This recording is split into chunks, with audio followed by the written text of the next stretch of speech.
Garden Basics with Farmer Fred is brought to you by Smart Pots, the original lightweight, long-lasting fabric plant container. It's made in the USA. Visit smartpots.com/Fred for more information and a special discount. That's smartpots.com/Fred. Welcome to the Garden Basics with Farmer Fred podcast. If you're just a beginning gardener or you want good gardening information, well, you've come to the right spot. On the last episode, we found out some of the basic information you need about establishing your second vegetable garden of 2020, the fall and winter edible garden. Now, of course, a lot of this information might rightly be ignored by those of you who are good friends with a snowblower. But for you, I might suggest you go back and listen to episode 18. It's all about greenhouse basics, on how gardeners, even in the coldest of climates, can successfully have a fall and winter vegetable garden. And now, for those of you who live in the West, the South, parts of the Midwest and Mid-Atlantic states, that would be USDA's Zone 7, 8, and 9, we get down to the specifics in this episode on the best varieties of vegetables to grow during the cooler months. We'll tell you about some tasty, easy-to-grow varieties that maybe you've never eaten. Vegetables like bok choy, black-seeded Simpson lettuce, Danvers half-long carrots, and Romanesco. What's that? Well, you're going to have to give a listen. It's episode 43 of Garden Basics with Farmer Fred, Vegetables to Grow in the Fall and Winter. Plus, we'll tell you why now is a good time to give a final 2020 feeding to your fruit trees. We learn something new every time on Garden Basics with Farmer Fred, and we will do it all in under 30 minutes. Let's go. Well, it's September. It's cool season vegetable time for much of the country. That would be USDA zones 9, 8, 7, and 6 if you feel real lucky. But let's just concentrate on the warmer areas, let's say south of the Mason-Dixon line, along with most of the West Coast and getting into Arizona and probably parts of Texas and Florida, of course. So let's talk to somebody who's very familiar with cool season vegetables. Nursery owner Don Shore owns Redwood Barn Nursery in Davis. And Don, it's cool season vegetable time, and there's a lot to choose from. And I hope people don't give up after their summer garden. Maybe they're already tired of tomatoes and squash. They've already started ripping it out. You can put in crops that will do well in the cooler weather ahead. It's a funny time of year here because our summer vegetables are still going along strong, but it's a good time to get started on broccoli, cauliflower, cabbage, Brussels sprouts, a lot of those things that we grow and harvest in the cool season, but they need a good lead in. Well, the first thing people have to do is either plant from seed or pick out the plants. And one of the easier things to do is to pick out the plants. Go to your favorite local independent nursery. Your local independent nursery is always a good place to shop for plants because they're going to carry the varieties that are known to do well in your particular area. Yeah. And for instance, here in Northern California, Don, what would you have in stock now in the way of cool season vegetables for people in Northern California? We've just started bringing in broccoli, cauliflower, Romanesco, the different types of cabbage, Napa cabbage, regular headed cabbages. And we have the very first of the leafy greens, lettuces, spinach, and we always have Swiss chard. There's things you can plant now all the way through November here in our area. And many of those are planted again in late winter, early spring, depending on where you're listening. But right now, end of August, early September is really the beginning of the planting season for a lot of these things, for most of the zones you talked about. And for those who may be wondering, what the heck is Romanesco? Well, that's a little controversial, but it's usually described as a type of cauliflower. But to me, it looks more like broccoli. And it's a fascinating looking thing. Everyone should grow it once. It makes a huge plant, 2 to 3 feet across, makes this enormous head with a fractal pattern. You can look up Fibonacci patterns. This is great for those of you who are homeschooling kids right now.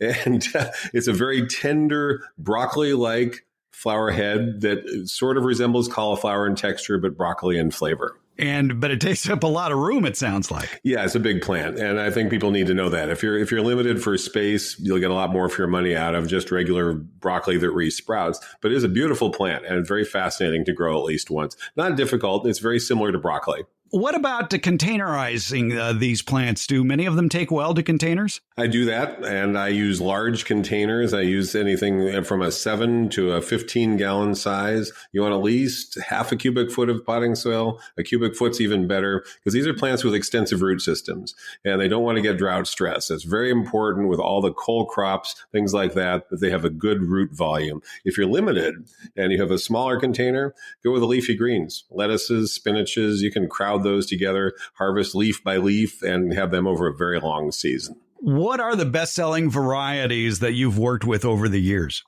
On the broccoli, I'm a big fan of DeCiccio, which is an old heirloom variety. I like the newer ones like Green Magic, which is very similar. What I suggest home gardeners look for is broccoli that is listed as resprouting, side sprouts, lots of side shoots. Commercial growers want a very large head of broccoli. They want something 6 inches across, and they're just going to get one and done. They get one big head and that's it. You as a home gardener can plant DeCiccio or Green Magic or Gypsy, some of these like that have been around for a while and some newer hybrids, and you'll get 1 4-inch head and immediately new side shoots come up and you can be picking those all winter. So that's really better for the home gardener. What is the spacing for broccoli? I know on some of the older varieties like Green Goliath, Green Duke, and Waltham 29, they recommended planting them 10 inches apart in 20-foot rows. You can go closer with these resprouting types, if that sounds about right. I usually go about a foot apart. I may crowd them. The more you crowd them, the smaller those initial heads will be, but you'll still get good results.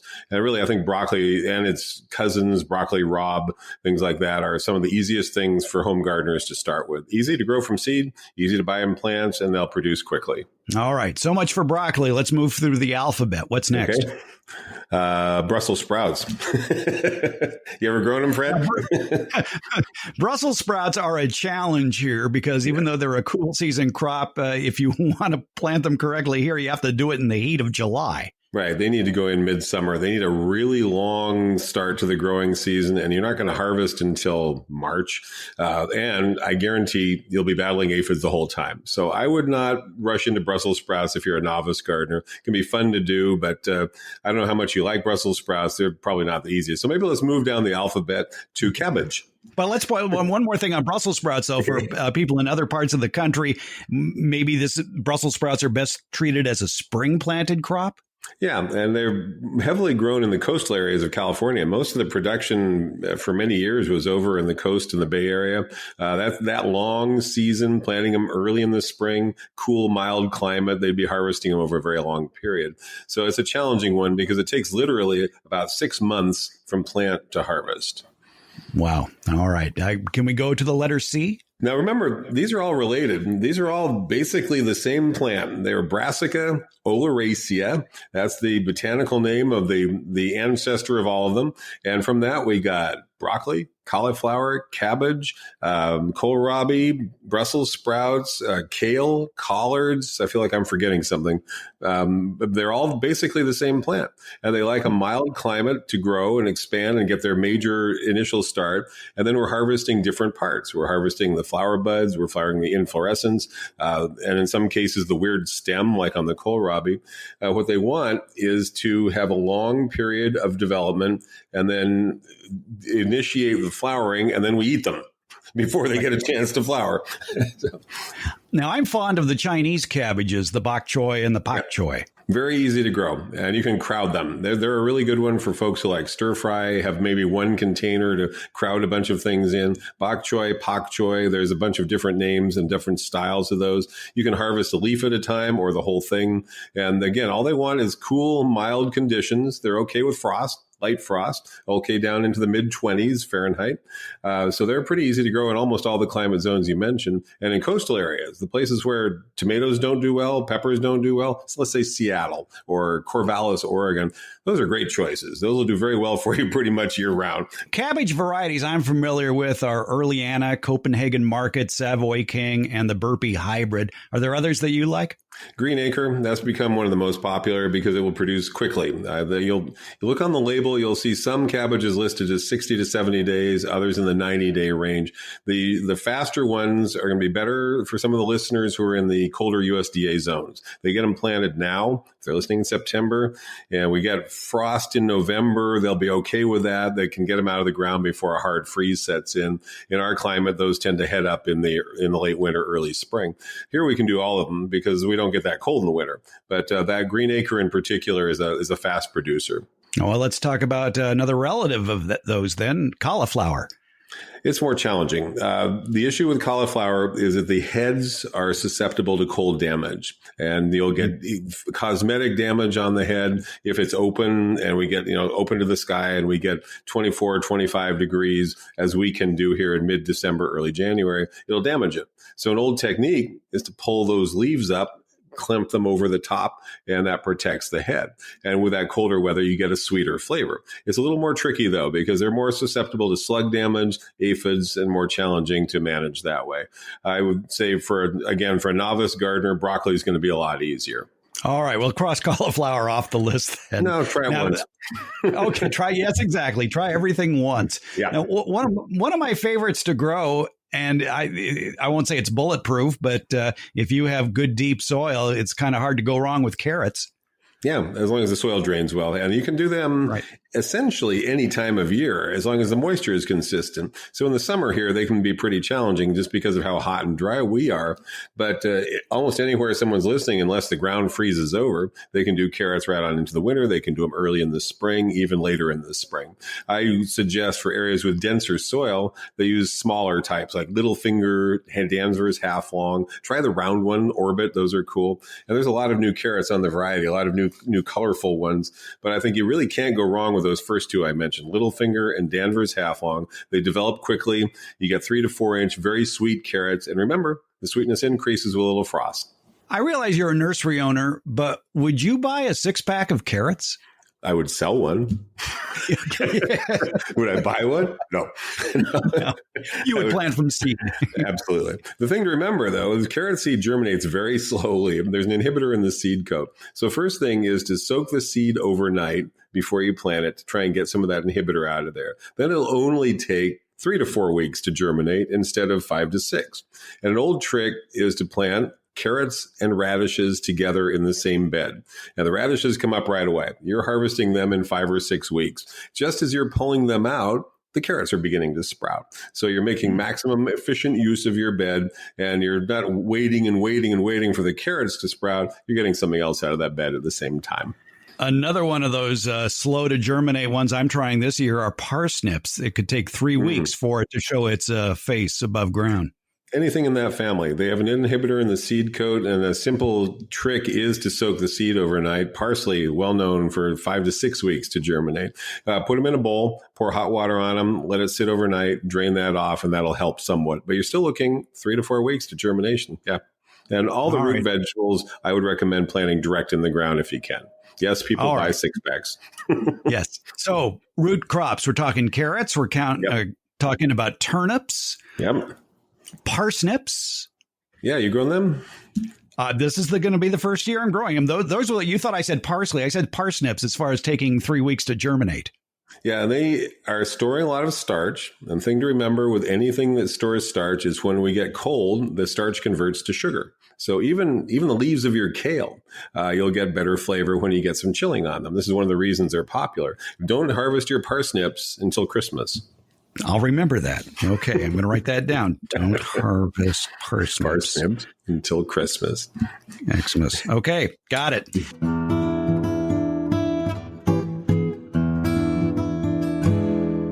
Smart Pots are the original award-winning fabric planter. They're sold worldwide. Smart Pots are proudly made 100% in the USA. Smart Pots are also BPA-free. There's no risk of chemicals leaching into the soil, your herbs, vegetables, and other edibles. That's why organic growers prefer Smart Pots. Smart Pots' breathable fabric creates a healthy root structure for plants. Smart Pots come in a wide array of sizes, and they can be reused year after year. Speaking of the cold weather that's on the way, if a frost or freeze is in the forecast, Moving your frost tender plants that are in the smart pots that have handles makes them even easier to move closer to the house for added warmth, or you could even move them inside for the winter. Visit smartpots.com/Fred for more information about the complete line of Smart Pots lightweight fabric containers. It's Smart Pots, the original award-winning fabric planter. Go to smartpots.com/Fred for more info and that special Farmer Fred discount on your next Smart Pot purchase. Go to smartpots.com/Fred. Let's get back to our conversation discussing fall vegetable planting. We're talking with Don Shore. He owns Redwood Barn Nursery in Davis, California, and he's got some tips on planting onions and garlic. But again, it depends where you live. It's highly variable.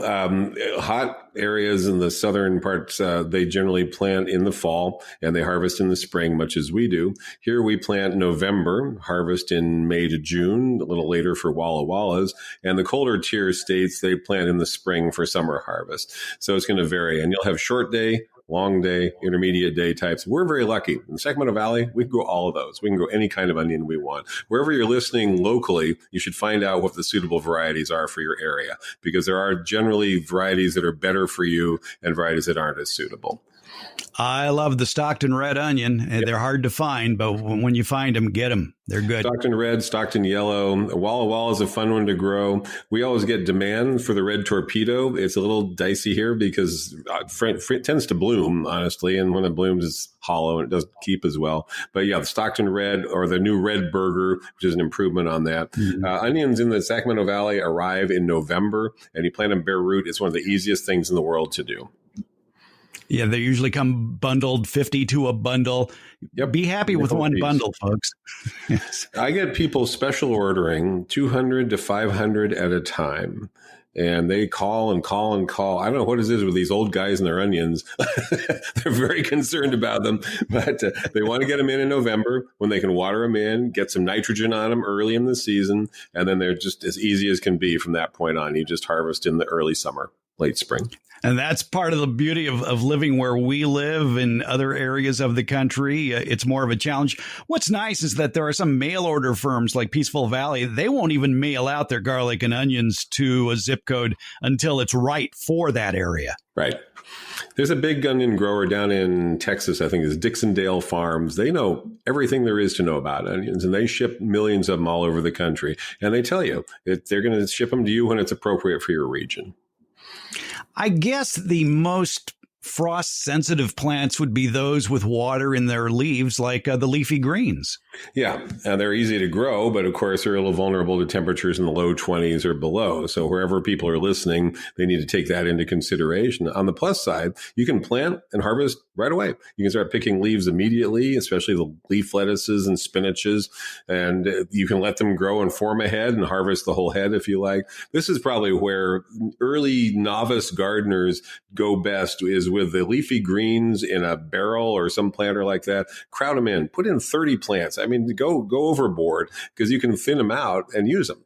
And if something is used up, there's a space, go buy a plant, stick some more in, or do some more seed. And we're talking about lettuce, spinach. You can do those stir-fry greens like you were talking about earlier. You can do broccoli rabe, which is used for the stem and for stir-frying. And you can even put some Swiss chard in there. Just be aware that it's ultimately going to outgrow all the other things we talked about. So keep them trimmed and pinched and use them all winter long. Here in the valley, in the Sacramento Valley of California, you'll be harvesting out of that barrel all the way into April. Perhaps in colder climates, you hear that you're going to hear 21, 20 degrees Fahrenheit. You might want to rush out and have a salad that night. Some of my favorite loose leaf lettuce varieties are Ruby, Bibb, Salad Bowl, Green Ice. Head lettuce has always been more of a challenge here in the valley, but it's easy to grow if you live in a milder climate. Sure. It has more risk of getting problems on the interior of the head, balling up and getting a rot. Look for the Salanova series. These are amazing. They're like Bibb style. They make a perfect little head, even when they're only half grown. You can harvest them whole, and they look absolutely great. They taste wonderful. Also, romaine, if some of you are listening in places where it's hotter, romaine seems to be more heat tolerant, Lola Rosa. And then an old standby for almost every region I can think of is the black-seeded Simpson, which is tolerant of heat and cold. So it can take almost the whole range of the lettuce growing season. And in the world of spinach, I've always loved the Bloomsdale long-standing Sure. and the Melody hybrid. Melody is in the sort of new class of spinach where there's smaller leaves that are thinner, so probably a little more vulnerable to cold, but they're tender. People like to use them in salads. The Bloomsdale is a cooking spinach, been around forever, tough, reliable, and said to be pretty tolerant of both cold and heat. So there's a whole range of spinach now, basically thick leaf types and thin leaf types. And we touched on kale, and one thing I've learned about kale over the years is the plain green kale has a better taste to it than the ornamental kale, which is very colorful, but kind of bitter. Not really intended for eating, Fred. It's like the parsley on your plate at the restaurant, but it's a different plant. The kale is incredibly popular. It has become far and away the most popular of the cool season vegetables for most retailers. It's easy to grow. There's the dino kales, which have the thick kind of lumpy leaves. You've got all kinds of frilly leaf types. They're all very easy to grow, and they can go down to 19 or 20 degrees without much difficulty. And I'm said that the flavor improves. It gets sweeter when that happens. Yeah, the really pretty ornamental ones, we get this question over and over through the winter. Are they edible? Sure. Edible. Does that mean palatable? Tasty? No. You want to eat it? I'd suggest buying Laciniata or Dino Kale or something like that. Red Russian, Winter Boar, bunch of new hybrids. There's some really cool kale on the market now. Well, one solution around the bitterness of maybe kale or chard or even spinach is to do it in a stir fry, and that helps it out. Anything that's bitter, this is true, if you add salt, that masks the bitterness. So the soy sauce takes care of that in your stir fry. Thank you. That's good to know. All right. So most people, if you're a first-time gardener and you're going to start a cool season garden for the first time, if you really want success, start with transplants. Yeah. Not from seed, because it's a much longer process, and frankly, we're running out of time here. So if people are going to the nursery, what do they look for at the nursery? Buy younger plants. I'm real concerned when I see overgrown, root-bound six-packs. All of these cole crops we just talked about, if their roots are bound up, the plant's going to get off to a slow start. So transplant it if you have to. If it's not ready to go into the garden bed, move it up to a 4-inch pot into some nice soil. Look for healthy green, deep green, not purple discolored ones, and not super root-bound in the container. I think that's real important for these winter vegetables. And then when you take it home, what should you do with it if you don't plan on planting it that weekend? Well, just this morning, I took some 6-packs of Napa cabbage that were fully rooted in, and I didn't want to put them in the ground yet, so I shifted them up into 4-inch pots just so to get them up to another little stage, 2 to 4 weeks of growth before they go in the ground. Keep them growing, keep them moving. Don't let them sit around in those packs and get root bound. So go ahead and do that extra step, putting them in a reasonable quality potting soil in a 4-inch pot. The plants will be growing and vigorous when you put them in the ground. I was chatting recently with Brad Gates. You know him from Wild Boar Farms. He's famous for his tomatoes. And he came up with a rather ingenious way to keep lettuce coming throughout our hot summers. And every week or so, he plants a nursery flat with lettuce seed. He takes a nursery flat, he puts a sheet of newspaper on the bottom, fills it with soil, and then scatters lettuce seed or spinach seed or chard seed into the surface of the soil, keeps it watered, it pops up, and within a month, they're using their scissors, cutting it off and serving it in a meal. During the wintertime, you could do that in the wintertime too, and you could do it indoors. In a lot of places, people are listening. You could do it in a sheltered front porch, something like that. I mean, look for those microclimates where we're not talking about places where there's snow on the ground, but places where it's maybe in the low 20s. They could be a few degrees warmer up close to the house. He's growing microgreens, and that's really easy to do. You're clipping them, and you're never trying to grow them to their full potential. You're just using them as little greens. I know people who do that with cilantro, just to have a steady crop of it as well. The other group of plants that we should mention for some listeners are the peas and the beans. Not the garden, not green beans, but fava beans. These are 2 cool season vegetables that we grow here for different purposes. Peas, of course, for shelling, stir fry, depending on the different type. The sugar snaps have just dominated the market now for 30 years, ever since they came on, because you can eat them whole. And then fava beans are great for building the soil, even if you don't happen to eat them. So they're very popular as a cover crop. And those are both planted going into the winter in this climate. Now, this is something where you're going to have to find out locally. In a colder climate, perhaps USDA zone 7, 6, I'm guessing those are planted in the early spring. But here we plant them for the winter time. And we have the benefit of the fava beans all through the winter, suppressing weeds, building the soil, adding nitrogen, and then people harvest and eat the beans as well. From what I've been reading about USDA Zone 7, which includes parts of Arizona, New Mexico, Texas, Oklahoma, Arkansas, Mississippi, Alabama, Tennessee, Virginia, and North Carolina, those cool weather vegetables can usually be planted outdoors in early February. Sure. And people do that here, and it's a race against time to see whether they'll develop before we hit our first 90-degree temperatures. So we're doing the same thing, but our preferred season is September, October, November for best results. And as we've talked about in previous shows in discussing cool season vegetables, if you live in a colder climate, nothing beats a cold frame or a greenhouse. There you go. Root cellar. There you go. Exactly. Don Shores with Redwood Barn Nursery in Davis, California. Some great cool season vegetable recommendations. Don, thank you so much. Great to be here, Fred. Thanks.